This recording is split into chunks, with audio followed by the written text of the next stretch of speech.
बेटा फंक्शन, बेटा and gamma function. तो सबसे पहले हम गामा फंक्शन स्टार्ट करेंगे,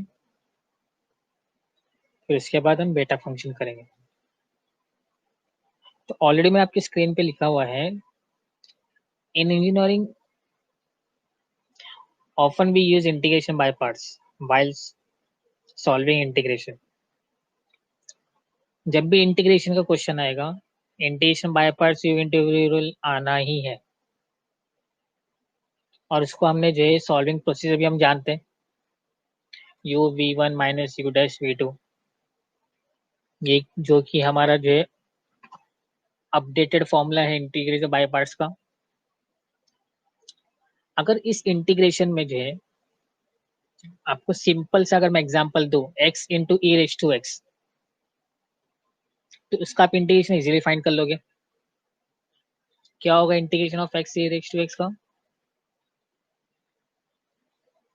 तो ये पार्ट मेरा बन जाएगा x e raise to x minus e raise to x, x e raise to x minus e raise to x. यहाँ पे u का काम जो है मेरे लिए x करेगा, ये मेरे लिए बन जाएगा u, और ई रेज टू एक्स बन जाएगा v। अब यहाँ पे 1 to 3 रिप्रेजेंट कर रहा है आपका integration, dash, double dash, triple dash represent कर रहा है आपका डेरिवेटिव। तो u की जगह पे आप रख दोगे x, e raise to x का integration e raise to x, then minus u dash आ रहा है मतलब डेरिवेटिव, x का derivative 1, e raise to x, आगे 1 का डेरिवेटिव 0, मतलब कोई टर्म एग्जिस्ट नहीं करेगा। ऐसे में अगर आपको x e raise to minus x दे दूं, आप इजीली फाइंड कर लोगे, एक्स स्क्वायर भी फाइंड कर लोगे, एक्स क्यूब भी फाइंड कर लोगे। बट क्या होगा अगर मैं आपसे पूछूं find x raise to 200 e raise to x? Solve तो हो जाएगा लेकिन इम्पॉसिबल नहीं है, प्रोसीजर लेंथी होगा, डेरिवेटिव आपको 200 टाइम्स निकालना होगा, लेकिन ये इम्पॉसिबल टास्क नहीं है, आप कर लोगे। तो गैमा फंक्शन क्या बताता है हमें कि जब भी ऐसे क्वेश्चन आपको आते हैं जहां पे आपको x की जो है पावर ग्रेटर देन 3 या 4 बोलो, जिसको आप मैनुअली सॉल्व करने में आपको जो है टाइम कंज्यूमिंग ना हो, वहां पे आपको गैमा फंक्शन हेल्प करता है। x raise to n e raise to x dx will give us gamma of n plus 1. And what is gamma of n plus 1? Nothing but n into gamma n, which is same as writing n factorial. मतलब x का जितना power रहेगा उतना ही हमारा क्या बन जाएगा, factorial. अब यहाँ पे x का पावर कितना है, 200, तो हमें जो है उसको मैनुअली कैलकुलेट करने की जरूरत नहीं है, सिर्फ आपको क्या करना है, जो x का पावर है upper limit infinity lower limit 0, सीधा आपका फाइनल आंसर आ जाएगा 200 फैक्टोरियल। मतलब आपको 200 टाइम्स आपने डेरिवेटिव फाइंड किया ही नहीं, आपने डायरेक्टली जो है आपको आंसर मिल गया 200 फैक्टोरियल।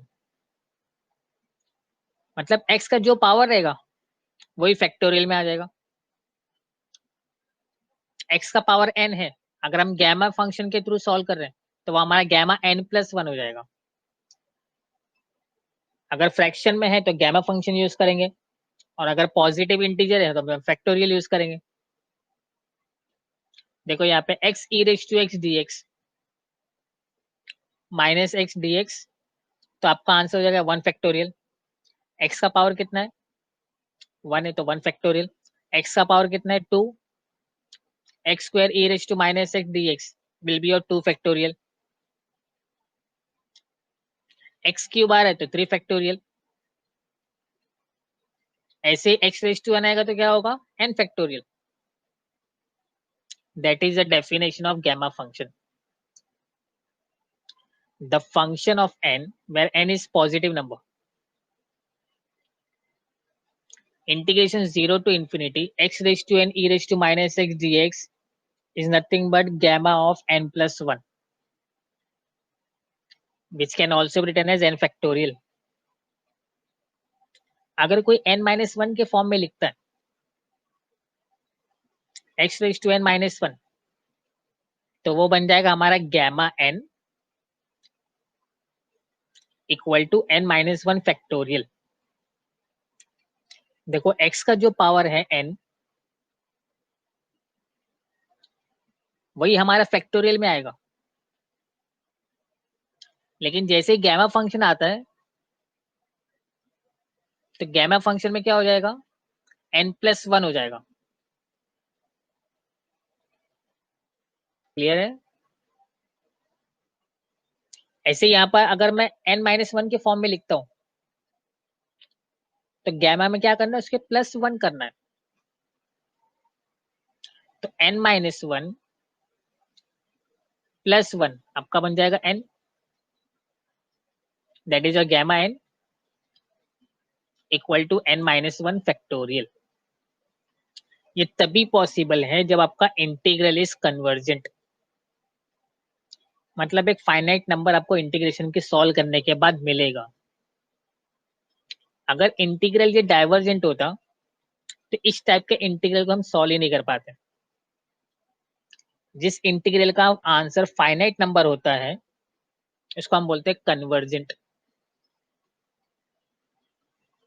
क्लियर है डेफिनेशन? डेफिनेशन का फॉर्म याद रखो, e के पावर में माइनस एक्स चाहिए, उसके साथ में जो x रहेगा उसका पावर n होना चाहिए, इस फ्रेम में होना चाहिए, कोई जरूरी नहीं x वेरिएबल होना चाहिए। अगर सेम इक्वेशन को अगर मैं इस फॉर्म में लिखता हूं 0 to infinity u raise to n e raise to minus u, same form है, यहाँ पे मेरे लिए वेरिएबल क्या u है, तब भी ये मेरे लिए क्या बन जाएगा, gamma n plus 1, gamma n हो जाएगा बिकॉज n है, n प्लस 1 हो जाएगा आपका n फैक्टोरियल। यहाँ पे मेरे लिए वेरिएबल क्या काम कर रहा है, u, और ऊपर वेरिएबल क्या काम कर रहा था, x। x के पावर का नंबर और एक्सपोनेंशियल के पावर में वेरिएबल होना चाहिए। अगर इस फॉर्म में आता है तब आप जो है इजीली उसको सॉल्व कर लोगे। कोई जरूरी नहीं है वेरिएबल x में ही होना चाहिए, कोई भी वेरिएबल हो सकता है। अगर इस फॉर्म में आ रहा है तो हम डायरेक्टली सॉल्व कर सकते हैं। टाइप 1, टाइप 1 क्या बता रहा है कि अगर इंटीग्रेशन मेरे पास है 0 to infinity x raised to m e raised to minus ax raised to n dx is same as writing 1 upon n into 1 upon a raised to m plus 1 divided by n into gamma function of m plus 1 upon n। ये type 1 है हमारा। अगर इस format का अगर example आता है तो हमें सिर्फ इसमें क्या करना है, कंपैरिजन करके m और n की वैल्यू फाइंड करना है और a की वैल्यू फाइंड करना है। अगर ये रिजल्ट है हमारा, अगर ये रिजल्ट आपको याद है तो डायरेक्टली वैल्यू जो है m n और a जो है कंपैरिजन से फाइंड करके वैल्यू पुट अप कर लो। अगर हमें जो है रिजल्ट याद नहीं है तो फिर कैलकुलेशन कैसे करोगे? तो चलिए उसका भी प्रोसीजर बता देते हैं। ये टाइप 1 है, इसका हम एग्जाम्पल देख रहे हैं। Integration 0 to infinity root x e raised to minus cube root of x. अब ये मेरा एग्जाम्पल है। अब ये कुछ इसी फॉर्मेट में आ रहा है, x के पावर में कुछ है, फिर e रेज टू पावर में minus a x raise to something है। अगर मैं इसको थोड़ा सिंप्लीफाइड फॉर्म में लिखूं तो ये कुछ इस तरह से नजर आएगा मुझे, x raise to half e raise to minus x raise to 1/3।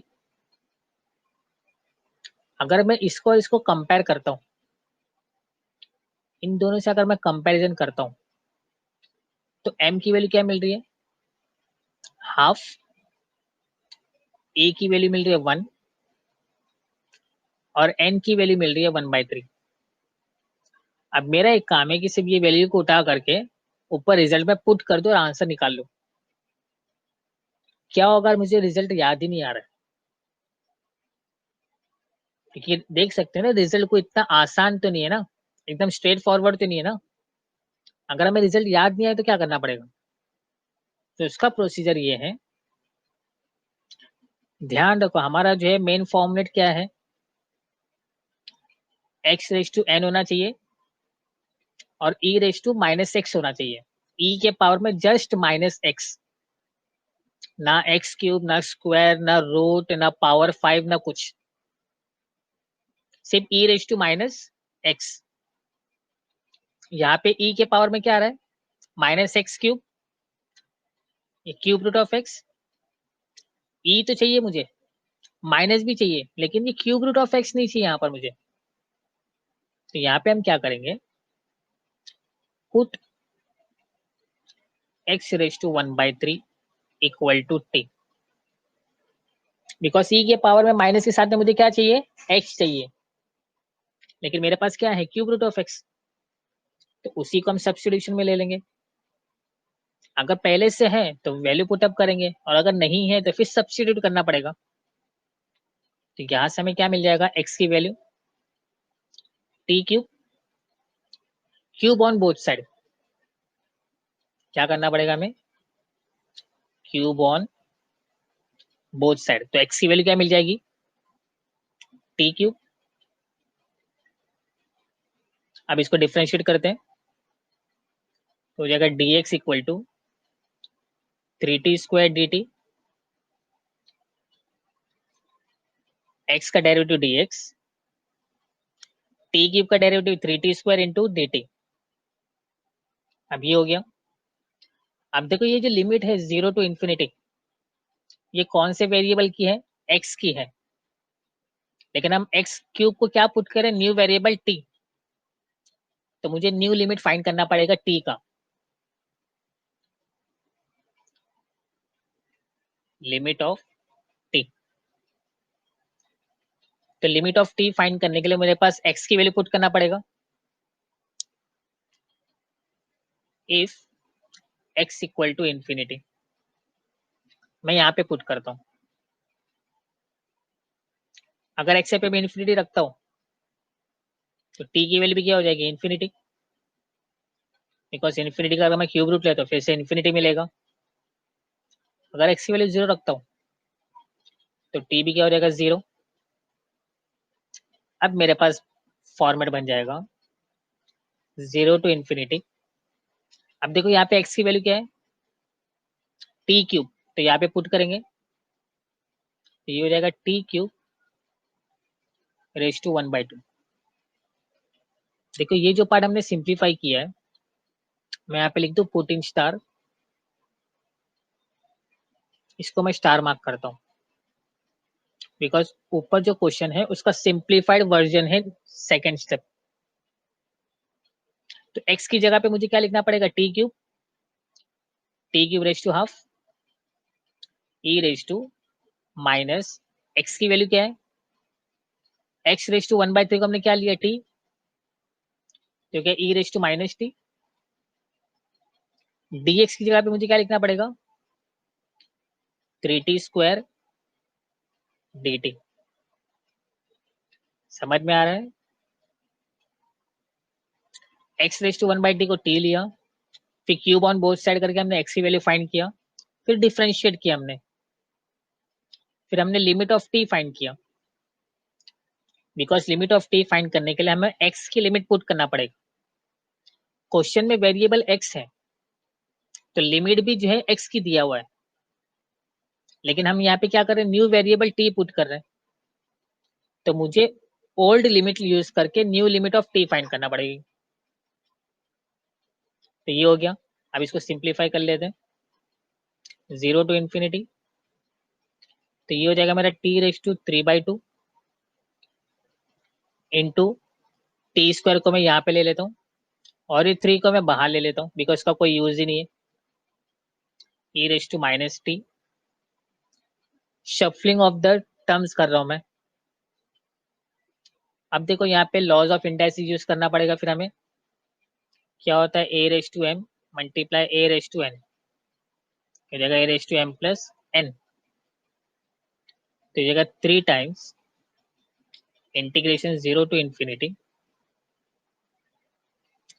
t⁻³ + 2 into e⁻t dt, 3 times integration 0 to infinity t⁻7/2 e⁻t dt। समझ में आ गया? अब ये क्या बन जाएगा मेरा, ये 3 एज इट इज। अब देखो ये कौन सा फॉर्मेट है मेरा, अगर आप लोग को याद होगा ये मेरा है गैमा फंक्शन। गैमा n+1 क्या होता है, integration 0 to infinity e⁻x n dx। अब देखो कंपैरिजन करो, दोनों भी सिमिलर फॉर्मेट नजर आ रहा है। यहाँ पे वेरिएबल x है, यहाँ पे हमारे पास वेरिएबल क्या है, t है।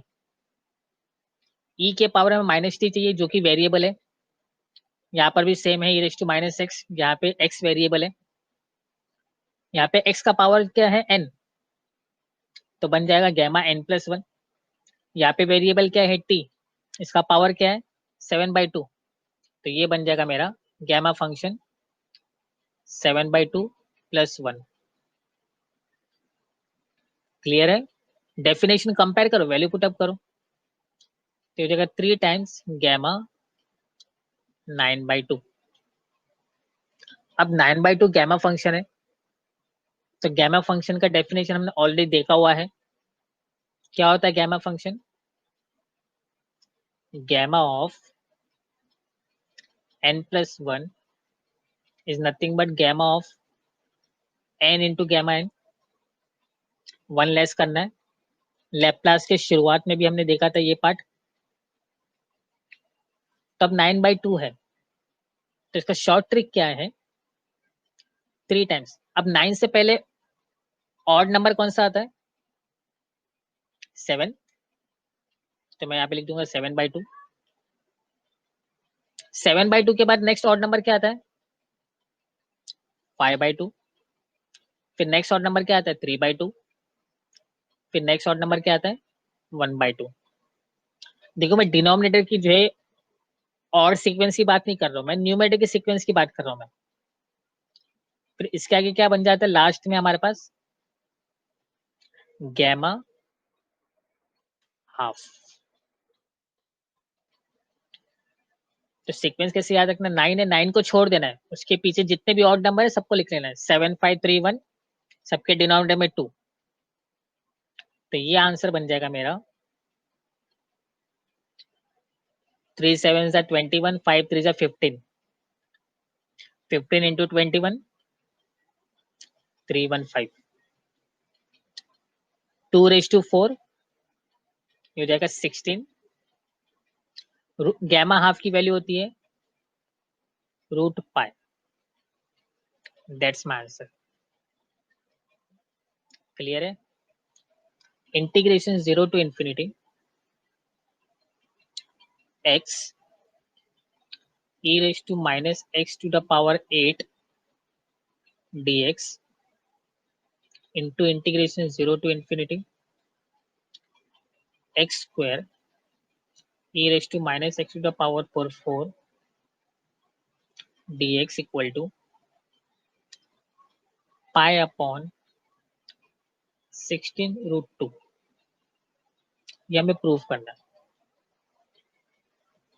तो हम क्या करेंगे, दो सेपरेट हम जो है इंटीग्रल ले लेते हैं। पहले वाले को मैं नंबरिंग कर देता हूँ, ए पार्ट, इसको मैं ए ले लेता हूँ और सेकेंड पार्ट को मैं बी ले लेता हूँ। दोनों के आंसर को फाइनली मैं लाकर यहाँ पे पुट कर दूंगा। So for a integration 0 to infinity x e to the power minus x to the power 8 dx। अब देखो e के पावर में हमें क्या चाहिए, माइनस एक्स चाहिए, मतलब यहाँ पे हमारे पास क्या है, x टू द पावर 8 है। Substitute x to the power 8 equal to t, because e के पावर में मुझे क्या चाहिए, x चाहिए, लेकिन मेरे पास x टू द पावर 8 है, तो उसको हम क्या कर देंगे, सब्स्टिट्यूट कर देंगे। तो यहाँ से मुझे x की वैल्यू क्या मिल जाएगी, take 8 power on both side, तो t रेज टू 1/8 हो जाएगा। जैसे हम square root both the side लेते हैं, वैसे हम जो है 8 रूट हम दोनों तरफ ले रहे हैं, तो x की वैल्यू मिल गई। फिर डिफ्रेंशिएट करते हैं, तो हो जाएगा dx equal to 1/8 t raise to -7/8 dt। हम यहाँ पे x रेज टू n का फॉर्मूला यूज कर रहे हैं, derivative of x raise to n n x raise to n -1। Clear है यहाँ तक। अब मुझे क्या करनी पड़ेगी, लिमिट फाइंड करनी पड़ेगी। लिमिट ऑफ t, तो उससे पहले मेरे पास x की लिमिट होना चाहिए। If x is equal to infinity, यहाँ पे हम पुट कर रहे हैं, बस यहाँ पे हमने x की वैल्यू फाइंड किया है। अगर x इंफिनिटी होगा तो क्या होगा, t रेज टू 1/8 है, मतलब अगर मैं इंफिनिटी को 8 पावर रेज करूं, फिर से क्या मिल जाएगा, इंफिनिटी, बिकॉज इंफिनिटी का पावर लो या उसका रूट निकालो, अगेन इंफिनिटी होगा। If x is equal to 0, t भी क्या होगा, 0, बिकॉज 0 का 8 पावर तो निकलेगा नहीं। So integration 0 to infinity, x की वैल्यू क्या है हमारे पास, t रेज टू 1/8, बिकॉज यहाँ पे मुझे a में सब्स्टिट्यूट करना है। x की वैल्यू क्या है, t raise to 1/8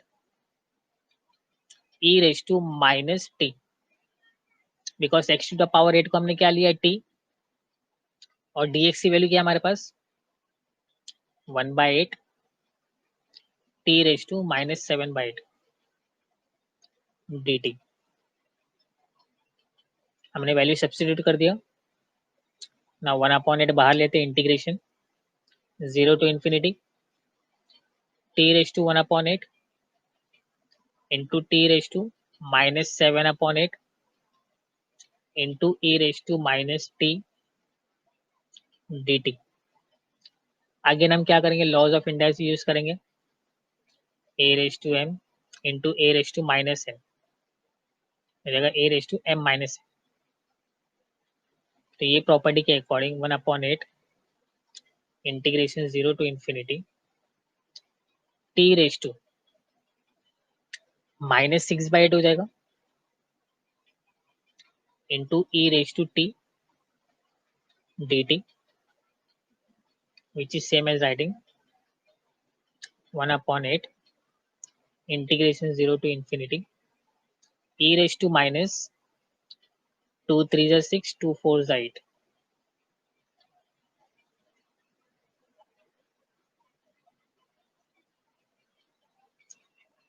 t raised to -3/4 e raised to minus t dt। Again definition से कंपेयर करेंगे तो क्या मिल जाएगा, it will be 1/8 gamma -3/4 +1, because e raise to -t कोई भी वेरिएबल e के पावर में सिंगल टर्म में आ जाता है, मतलब वो हमारा लास्ट स्टेप है।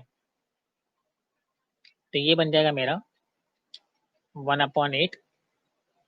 1 में से 3/4 निकाल दो तो कितना बन जाएगा, इट विल बी योर 1/4। तो मैं इसको स्टार मार्क करता हूँ या इक्वेशन 1 दे देता हूँ। ऐसे में क्या करूंगा, अभी बी को सॉल्व करूंगा। सो फॉर बी, बी क्या है हमारा, integration 0 to infinity x square e raised to minus x square e raised to minus x to the power 4 dx। अब देखो अगेन e का पावर मुझे क्या चाहिए, x चाहिए, लेकिन यहाँ पे है क्या, x to the power 4। substitute x to the power 4 equal to t, so this implies x is nothing but t raised to 1/4।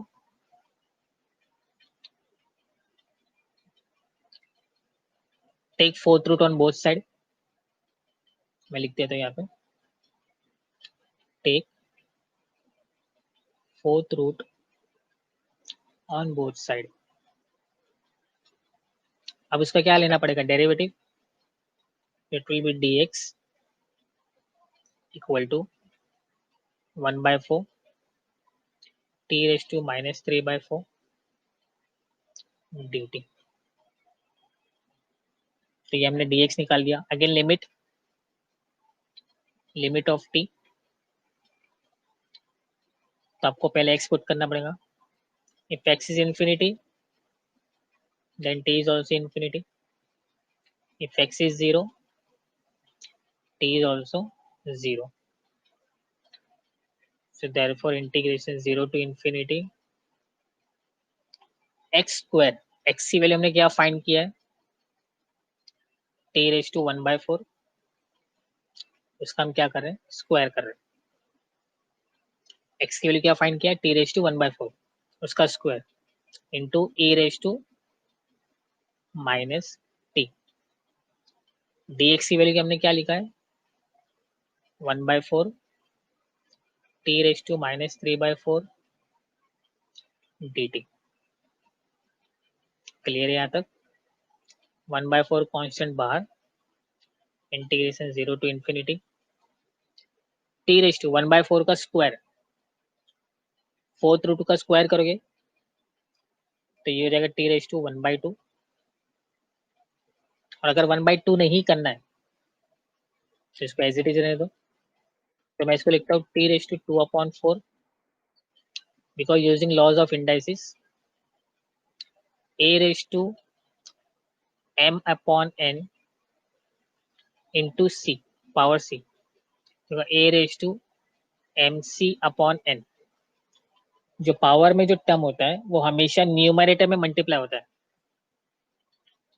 तो वैसे मैंने किया है यहाँ पर into t raised to minus 3/4, shuffling of term कर रहा हूँ मैं, e raised to minus t dt। So 1/4 as it is, integration 0 to infinity। अब देखो लॉज ऑफ इंडाइसिस फिर से यूज करना पड़ेगा, a raised to m minus n a raised to m minus n 2/4 minus 3/4, तो ये बन जाएगा t raised to minus 1/4 e raised to minus t dt। अब देखो e का पावर वेरिएबल t है और उसका पावर क्या 1 है, मतलब ये हमारा फाइनल स्टेप है। Gamma of 1/4 plus 1, the final answer is 1/4 gamma 3/4।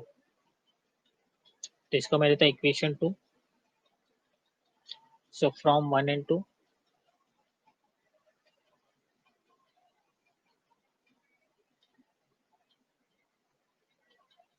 So from 1 and 2, 1 की क्या वैल्यू मिली है, 1 मिला है हमें 1/8 गैमा 1/4 मल्टीप्लाई बाय 1/4 गैमा 3/4।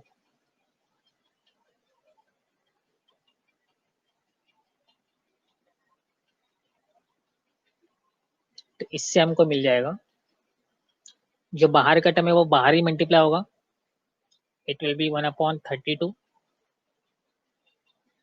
और गैमा 1/4 और गैमा 3/4 इसकी वैल्यू होती है √2 pi, which is same as writing पाई/16√2। अब मैं ये बताता हूँ आपको ये आंसर मिला कैसे। हमें ये आंसर मिला कैसे, तो यहाँ पे हमारे पास है डुप्लीकेशन फॉर्मूला। तो डुप्लीकेशन फॉर्मूला में लिख दूंगा, जिसको हम आगे आगे सॉल्व करेंगे, अभी नहीं करेंगे। सो डुप्लीकेशन फॉर्मूला, जिसके बेसिस पर हम सारी वैल्यू डिराइव करते हैं। जैसे गैमा हाफ की वैल्यू आपको पता है √पाई, तो वो इसी फॉर्मूले से डिराइव हुआ। तो वैल्यू क्या है हमारा duplication formula, 2^2m-1 into gamma m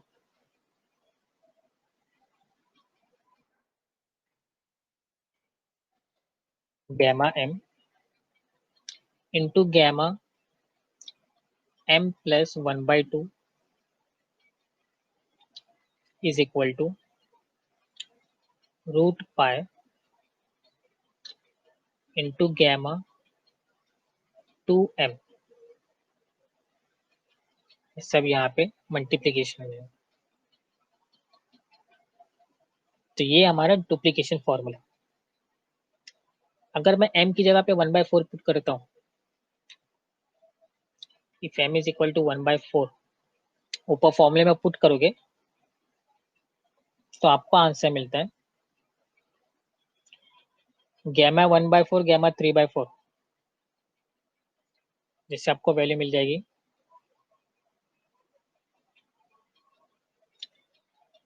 √2 into pi, √2 into pi. तो ये डुप्लीकेशन फॉर्मूला है, जिसके बेसिस पर हम क्या करते हैं, यहाँ पर फॉर्मूला डिराइव करते हैं। तो मैं इसको हाईलाइट कर देता हूँ।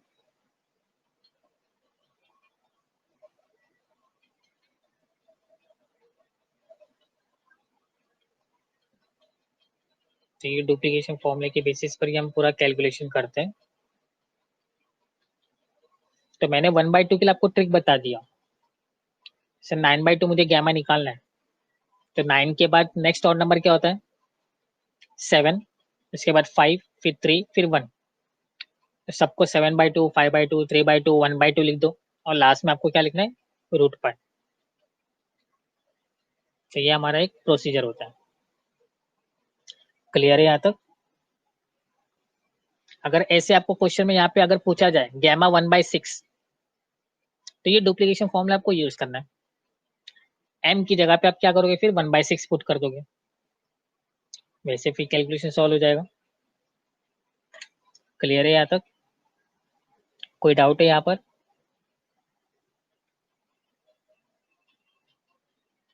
तो फिर एक और एग्जांपल देख लेते हैं। इंटीग्रेशन, कोई डाउट हो तो पूछ सकते हो। Integration 0 to infinity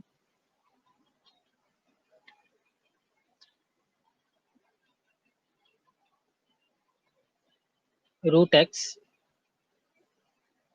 into x e⁻x² dx, √x e⁻x² dx। Again, जब भी रूट एस या क्यूब रूट वाला कोई टर्म आता है, हम उसको स्टैंडर्ड फॉर्म में लिखेंगे। √x is always written as x⁻1/2, cube root of x⁻1/3। तो वैसे ही इसका जो सिंप्लीफाइड फॉर्म हो जाएगा x raise to 1/2 e raise to minus x square dx। क्लियर है यहाँ तक? अब मुझे एक्सपोनेंशियल का पावर क्या चाहिए? x चाहिए, लेकिन यहाँ पे मेरे पास क्या है? X square. So substitute x square equal to t. तो x की वैल्यू क्या हो जाएगी? T raise to half. x की वैल्यू क्या हो जाएगी? T raise to half. यहाँ पे बोल दो कि हमने स्क्वायर रूट बोथ साइड ले लिया, इसका डेरिवेटिव निकालो, इट विल बी dx। ये हो जाएगा 1/2 t raise to minus half dt। Because t raise to half का मतलब होता है रूट टी, और रूट एक्स का डेरिवेटिव क्या होता है? What is the derivative of root x? 1/2 root x. तो ये जो रूट एक्स है डिनोमिनेटर, इसको हम लिख सकते हैं x raise to minus half. तो इसका मतलब सेम ही हो गया। तो यहाँ पे हम रूट एक्स का डेरिवेटिव लिख लिए। अब वैल्यू पुट अप करते हैं, लिमिट फाइंड करना है।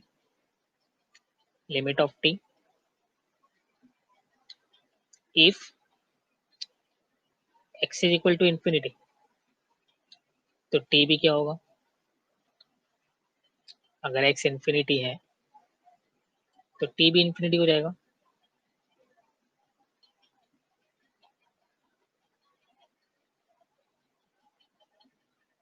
T will be infinity. अगर एक्स जीरो हुआ तो टी भी क्या हो जाएगा? जीरो। अब वैल्यू पुट अप करते हैं, integration zero to infinity root x बोला है, तो एक्स की वैल्यू क्या है हमारे पास? टी रेस टू 1/2, उसका रेस टू क्या है? 1/2। क्वेश्चन क्या है हमारा? X raise to half. X की वैल्यू क्या है? टी रेस टू हाफ, और उसका raise to power half. Then e raise to minus x square, उसको हमने लिया है टी। डी एक्स की वैल्यू है 1/2 t raise to minus half d t. तो इसके अकॉर्डिंग वैल्यूज बन जाएगी मेरी t raise to 1/4 t raise to minus half e raise to minus t d T, और 1/2 बाहर। तो अगर मैं वैल्यू सिंप्लीफाई कर दूं तो ये हो जाएगा 1/2 integration zero to infinity t raise to 1/4 minus half. मतलब आप क्या कर रहे हो? हाफ में से पाव हिस्सा निकाल रहे हो, तो कितना बचेगा पाव हिस्सा? That is your t raise to minus 1/4, because बड़े नंबर की साइन क्या? Minus e raise to minus t. तो ये बन जाएगा मेरा 1/2 gamma 1/4 plus 1। So this implies 1/2 gamma 3/4। Clear है? टाइप 2 के न्यूमेरिकल्स देखते हैं। अगर आपको रिजल्ट याद है तो डायरेक्टली रिजल्ट की वैल्यू पुट अप कर दो, और अगर रिजल्ट याद नहीं है तो फिर हमको क्लासिकल फॉर्म यूज करना पड़ेगा। What is type 2? Integration 0 to 1 x raised to m log x to the power n is equal to log x to the power n dx equal to, because operator लिखना जरूरी है, -1 raised to n whole to the power n, फिर divide by m plus 1 whole to the power n plus 1 into gamma n plus 1। अब ये format है type 2। Log x का जब भी इक्वेशन आएगा तो उसकी जो लिमिट रहेगी वो 0 to 1 होगी। अब तक e raise to minus x आ रहा था हमारे पास। देखो एक चीज मैं आपको बता दूं, जो शॉर्ट ट्रिक आपको जो ध्यान रखना है हमेशा के लिए, जब भी e raise to minus x आता है एक्सपोनेंशियल, उसकी जो लिमिट्स होती है वो हमेशा इन्फिनिटी में होती है। और जब भी लॉग्स आता है लॉग एक्स, तो उसकी जो लिमिट्स होती है वो 0 to 1 के बीच में होती है। e raise to minus x की लिमिट इन्फिनिटी, लॉग एक्स की लिमिट 0 to 1, जिसमें लॉग 0 इन्फिनिटी होता है और लॉग 1 0 होता है। अगर आपको ये फॉर्मेट याद है तो डायरेक्टली वैल्यू पुट अप कर सकते हो और सॉल्व कर सकते हो। अगर वैल्यू याद नहीं है तो फिर हमें क्लासिकल प्रोसीजर अप्लाई करना पड़ेगा। यहाँ पे हम लोग जो इम्पोर्टेंट फॉर्मूला जो यूज करेंगे, जो लॉग की प्रॉपर्टी है, formula of a log, first one, log a to the base b is equal to c.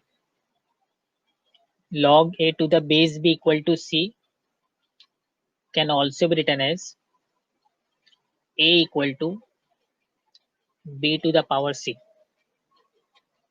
इसमें क्या होगा, log अपनी तरफ लेफ्ट हैंड साइड में log a है, तो अगर मैं log को हटाता हूं तो a अपनी जगह पे रहेगा, b कहाँ पे था, बेस में था लेफ्ट साइड में, तो वो राइट में जाके क्या आ जाएगा, न्यूमरेटर में b आ जाएगा और c उसके पावर में चले जाएगा।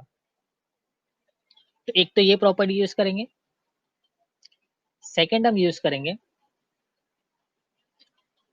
log 1 upon x is same as writing log x inverse, which is same as writing minus log x.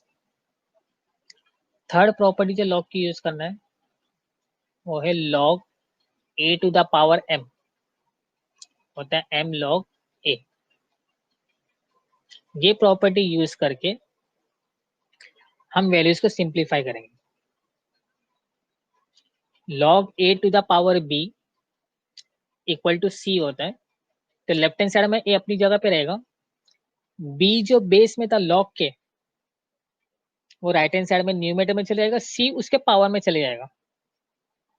कुछ ऐसे इसको याद रखो, a अपनी जगह पे याद है, b जो नीचे था यहाँ पे था b, वो b यहाँ पर आ गया, c उसके पावर में चले गया। तो ये थ्री रूल्स हमको जो है याद रखना है न्यूमेरिकल सॉल्व करने के लिए। इसलिए लॉग की वैल्यू हमको यहाँ से हटाना पड़ रहा है, बिकॉज हमारा जो मेन गैमा फंक्शन है उसके अंदर हमें क्या चाहिए, e to the power minus x है। देखो अगर मैं ऐसे कुछ लिखता हूँ log x इक्वल टू 3 लिखता हूँ मैं। अब log के बेस में कुछ नहीं है तो बाय डिफॉल्ट क्या रहेगा, e रहेगा। तो इसको अगर मैं इस फॉर्मेट से अगर मैं सिंप्लीफाई करता हूँ तो इसको लिखा जाएगा x equal to e to the power 3। देखो log में से एक्सपोनेंशियल आ गया, अब जो कि मेरे को रिक्वायरमेंट है गैमा फंक्शन के लिए, मैं इसको इजीली फ्रेम कर सकता हूँ। तो जब भी log आएगा तो उसमें हम ये one of the three property हम यूज करेंगे ताकि हमें एक्सपोनेंशियल का टर्म उसमें से मिल सके। एक एग्जांपल देखते हैं इसका।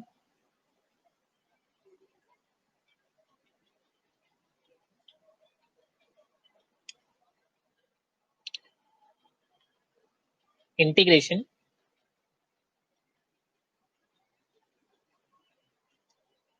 0 to 1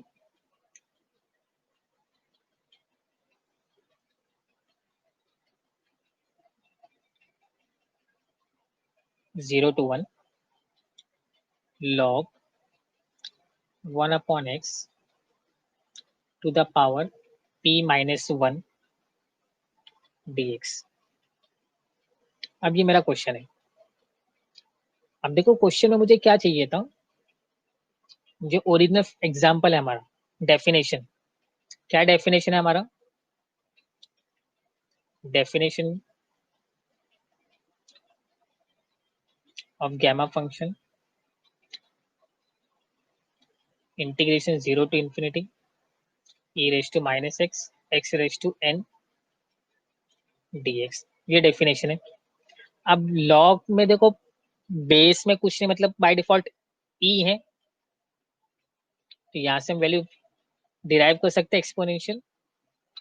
so put log 1 upon x equal to t, log 1 upon x equal to t. अगर यहाँ पे हमारे पास जस्ट लॉग एक्स होता तो हम क्या करते, लॉग एक्स को माइन, अगर लॉग एक्स होता तो माइनस टी पुट करते, इसलिए माइनस ले रहे हैं बिकॉज मुझे एक्सपोनेंशियल के पावर में माइनस भी चाहिए, इसलिए मैं लॉग एक्स की वैल्यू क्या लिखूंगा, माइनस टी।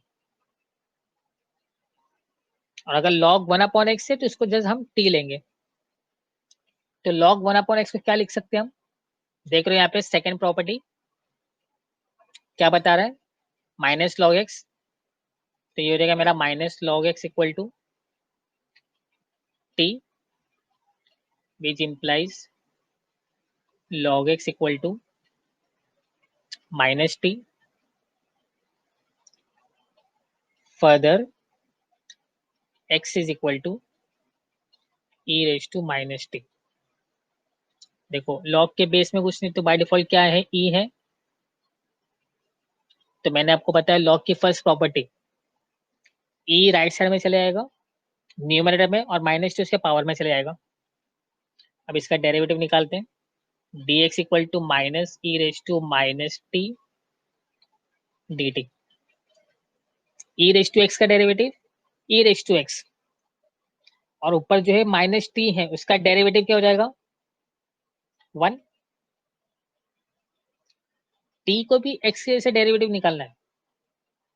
देखो ई रेज टू अगर मेरे पास माइनस एक्स होता तो सबसे पहले तो मैं ई रेज टू एक्स का डेरिवेटिव निकालता, तो इसका डेरिवेटिव क्या होगा, minus x, e raise to x का derivative e raise to x, लेकिन उसके बाद क्या करता मैं, d by d x of minus x निकालता जो कि मेरा पावर है, तो इससे मेरा डेरिवेटिव क्या बन जाता, minus of e raise to minus x. वही प्रॉपर्टी हमने यहाँ पर भी अप्लाई किया, पहले e raise to minus t का डेरिवेटिव निकाला, e raise to minus t आ गया, फिर माइनस टी का डेरिवेटिव निकाल, तो टी का डेरिवेटिव क्या हो जाएगा, 1, सिंपली क्या बन जाएगा, minus t, minus of e raise to minus t आ गया। अब मुझे लिमिट फाइंड करना है,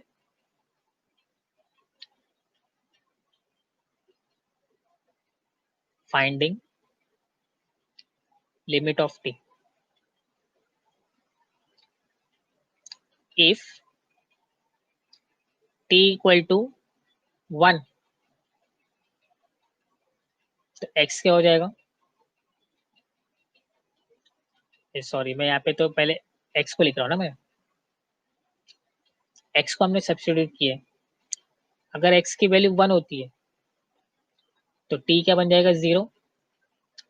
कैसे, देखो एक्स की वैल्यू क्या है, ई रेज टू माइनस टी, अगर मैं एक्स की जगह पे क्या रख रहा हूँ, 1, तो ये रहेगा e raise to minus t.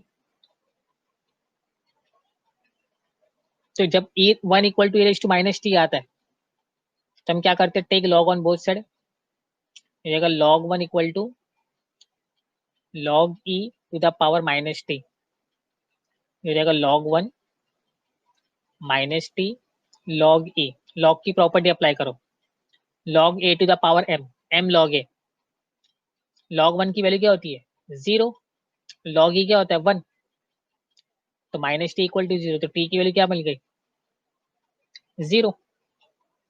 तो अगर x की वैल्यू 1 है तो t क्या हो जाएगा, 0।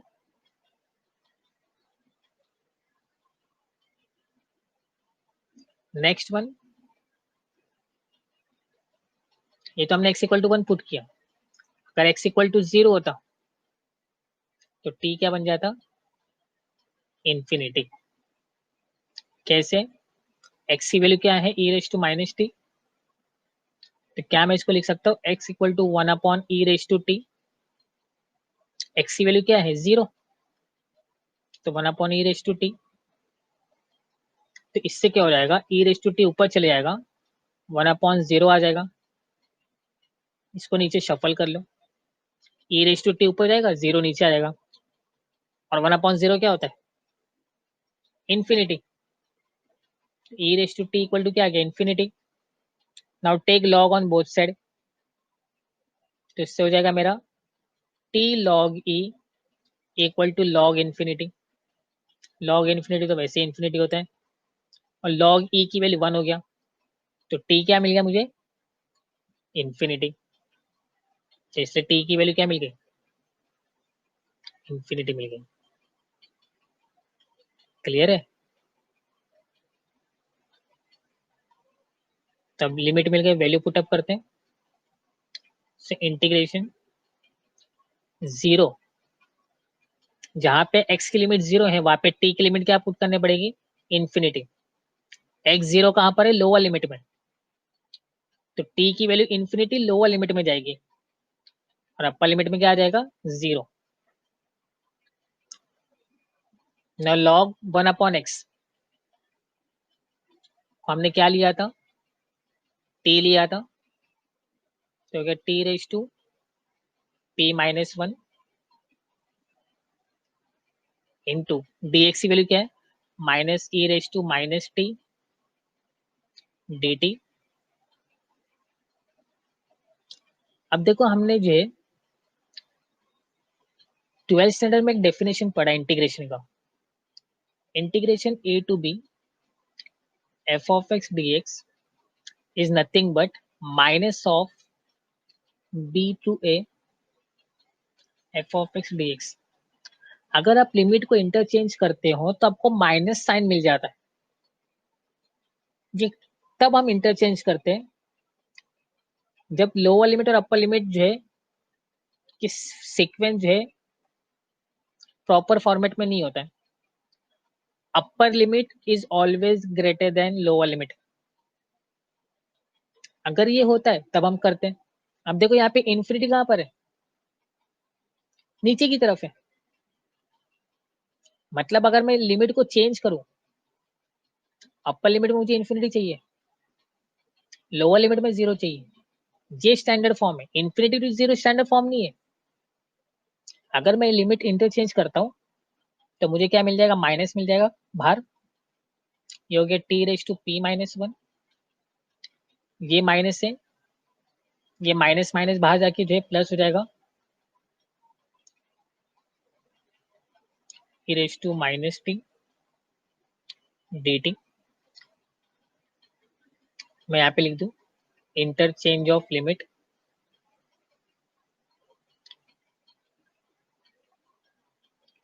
इंटरचेंज ऑफ लिमिट, तो ये बन जाएगा मेरा integration 0 to infinity e raise to minus t raise to p minus 1 d t. अब ये मेरा क्या बन गया, gamma function p minus 1 plus 1, because जो टी का पावर होता है वही हम क्या लिखते हैं, गैमा फंक्शन में लिखते हैं प्लस 1 करके। तो फाइनल आंसर क्या बन गया मुझे, gamma p, by the definition of gamma function.